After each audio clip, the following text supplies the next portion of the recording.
Good afternoon, Wing. Colonel Nelson Perron and Chief Reiter with you. All right, Peggy Podcast Episode 7. Very excited here, and with a special guest, which we'll introduce here in a few seconds. All right, Chief, can you believe it's almost the end of August? The summer went by too fast. School starts very soon, or some schools in, and we've been a very busy wing. So looking forward to the fall, but not wishing the summer away. No, and you're absolutely right. August seemed to go by in a blink because we had a lot going on in this wing. First and foremost, I want to welcome Major Alex Morris from the maintenance group who just got back from Red Flag, Alaska. Sir, thanks for having me here. Thank you as well, Chief.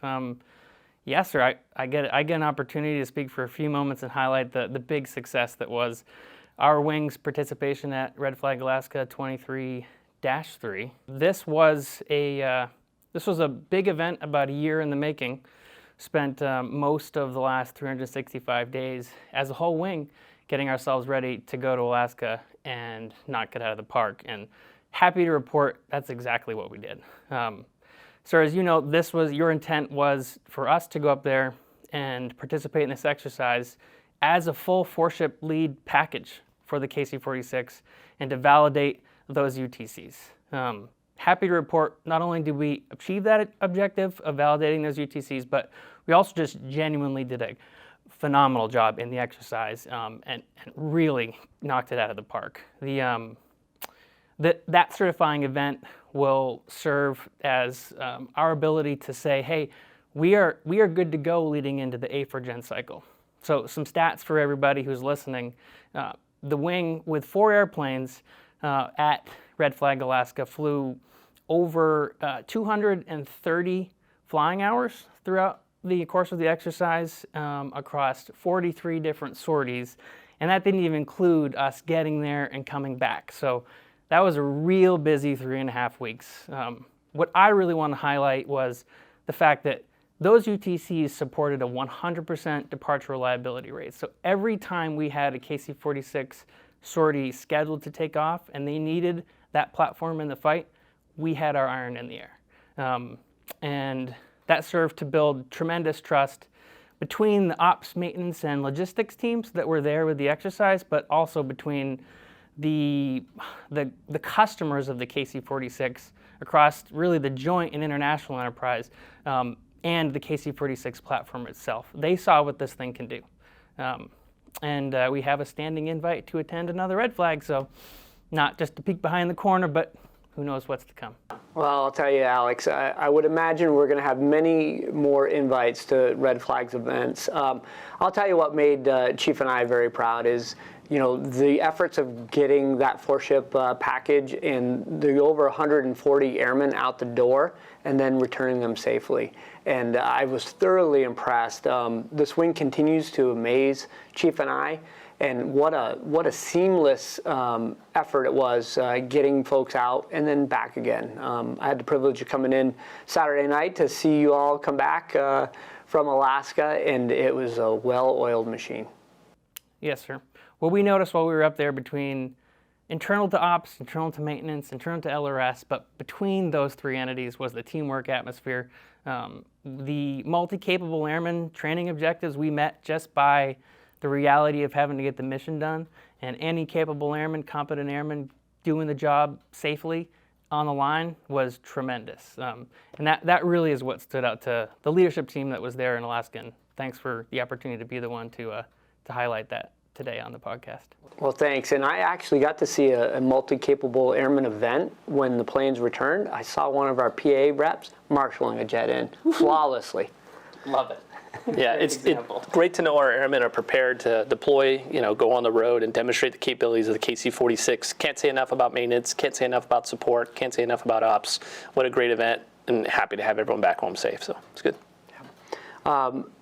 Chief, I got an opportunity to go down to Cape Cod, down to Otis Air Base earlier in the month with Chief Holt while you were on your much-needed vacation.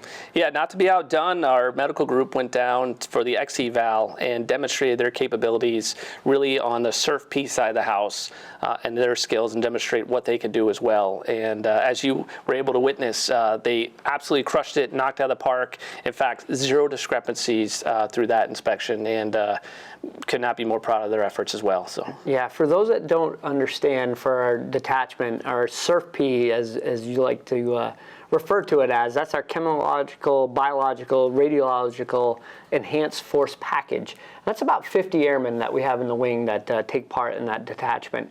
And really this eval was a culmination of two events that they had. One was looking at their training, documentation, and that was earlier on in spring. And this eval that they conducted over the 14th through the 17th of August was really culminating event to evaluate their skills in the field. And boy, what a job they did. And Chief Holt and I had the opportunity to go down there and watch some of those skill sets that they do. And boy, am I glad that they're out there and have that capabilities. We hope they never have to use it, but if they do, we know that they're trained and ready to execute when called upon. Absolutely, and because we weren't busy enough, the wing was lucky enough to also host a very special distinguished visitor last week as well. So, Sarah, if you'd like to talk about our visit by the Honorable Secretary Frank Kendall. Yeah, so we had the Secretary of the Air Force come and visit us on the 25th of August. So he actually arrived the evening before with his staff, and very quick touchdown of his aircraft, and then he and the staff left the base, and then they came back the next morning, where we had the absolute honor to get to educate the Secretary of the Air Force, Secretary Kendall, on all the tremendous accomplishments that this wing has done really since we were identified in 2014 as the first and only to date KC-46 unit in the Air National Guard. Yeah, it was a great visit. It was great to meet the Secretary. We also hosted Senator Shaheen and her staff as well, and definitely a great way to highlight not only the accomplishments our airmen have achieved, but also to advocate for more support for some maintenance reform, for some upgrades to the base, and really some face time with some key high-ranking senior leaders that really can make a difference down in the D.C. area. So great event. Once again, our airmen crushed that event as well, and as they always do. That's for sure, Chief. Boy, what's going on next week? Yeah, now we're full steam ahead to the air show. So all the visits are over. We got back from Red Flag. We've tackled the eval. Now we are full ahead on the air show. So really looking forward to that. It's coming up in about 10 days, starting with our Family Day on the 8th of September. So hopefully everyone's heard about the Family Day. We want you to come out, bring your families, bring your children, bring your spouses, bring your friends. We're excited to host that. The gates for the Family Day won't open until 10 o'clock. We're asking all families and friends to park on the north ramp. We want to keep the main operating base open for setup, but please come out 10 o'clock. Don't come out any early. We're going to have a normal duty day from 0700 to 10 to set things up, and then at 10 o'clock, come spend the day with your families, bring some coolers. We'll have some food trucks. We'll have face painting. We'll have a lot of great events for our families to enjoy before the large crowds on Saturday and Sunday. Yeah, I know our enlisted council, top three, they're very involved with Family Day. It's going to be a tremendous opportunity prior to the weekend, where it's going to be very busy here, to spend time with your friends and family. If you haven't had a chance, there is a app that you can, or a scan code, I guess it would be. A QR code, yes. QR code. Absolutely. That went out, and that really lists all the different things that our planners have set up for that day. So please take a look at it, take some time, and really take advantage of being a member of this wing and bring your family out without all those crowds. And you'll get a sneak peek at the show because they'll be practicing that day. Yeah, so not only will you get to see the practice events for the aerial events, but also the STEM hangars will be open, and you'll have the opportunity to go and see both of the hangars, which I was briefed the other day are completely full of STEM demonstrations. Absolutely full. It's going to be a great event, so please come out. And then we roll right into Saturday. It's going to be an awesome, awesome event. We're asking everyone to show up for the Saturday UTA in between 6:30 and 7:30 at the military tent out by the quad. What we want to do is let our airmen know where to show up, sign in for the roll calls. They'll know where to go for their assignments. If anyone's confused, we'll have first sergeants out there letting people know where to go. And then you and I, sir, will do a kickoff event in the quad to really kind of start the weekend, energize everyone, and get after the air show. We also have a marquee event on Saturday at 10 o'clock. We're going to do our wing jet dedication right there in the quad, really to highlight the wonderful contributions that our maintainers had for that tail 3-4, and then also kind of talk about the significance of that jet. So looking forward to it. We did quickly pass over on Family Day. I forgot to mention we're going to close out Family Day with Brigadier General William Davis's promotion, so looking forward to that as well, and then right into Sunday. So yeah, it sounds great. The one thing I'm going to ask the wing is please be patient. When you show up on Saturday and Sunday, we're asking everyone to please be cognizant of where you're parking. We'll have a detailed of our members that will direct you where to park. Might be a little longer of a walk than you normally would have on a drill weekend, but it's to maximize all the parking spaces we have. So please follow directions that you're given that morning. I know that team will be here bright and early, both Saturday and Sunday. So I want to thank you in advance for understanding that parking will be a premium, and we do have guests that we have to have parking spaces for with our STEM event. Yes, sir. And Sunday, we're going to have another marquee event where we're going to do a Captain Harl Pease ceremony, where really we talk about our namesake here at Pease Air National Guard Base. We have some wonderful guest speakers and some family members of the Harl Pease family. So great event, and then we'll close out the weekend with our air show. The weather's looking beautiful. It's going to be a fantastic weekend. So looking forward to it. Yeah, no, thanks for all the hard work going into this. We talked a little earlier about what led up to the Red Flag Alaska. It took a year of planning. Well, this air show, really, the planning started as soon as our last one ended. So looking forward, it's going to be a great opportunity for us to demonstrate as a unit what the military does for our taxpayers, for our community partners, and I'm really excited. And you're right, Chief, it's going to be a beautiful weekend because it's a drill weekend. So thanks for bringing the great attitudes, and look forward to having a tremendous 2 days, and then picking the base up afterwards, and then pushing on with the rest of September. Absolutely. It never rains on drill, so it'll be beautiful. And then looking forward to September, we got a lot of events coming up. So on the 11th of September, our annual awards are due for our annual 1206s. We also will host a small September 11th remembrance event on September 11th, Monday, at 8:46 in front of the firehouse. So if you're on base, please come out and support that as well.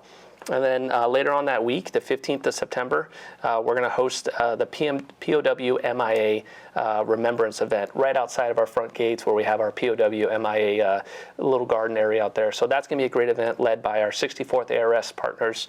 I think they're going to try something different this year. They are. So leading up to it, they're going to have a 24-hour walk/run right here on the track, and then have it end right at the start of the event. So that information will go out shortly. The POC for that is Staff Sergeant Katie Martin, but a great event to come out beforehand if you want to walk, or if you want to run, or if you want to cheer some folks on. Please come out to the track at Building 100. Great event there. And that's a total force. If anyone would like to participate in that, again, just work with the POC, and I'm sure that they'd be happy to have participants. 100%. We're always looking for events here.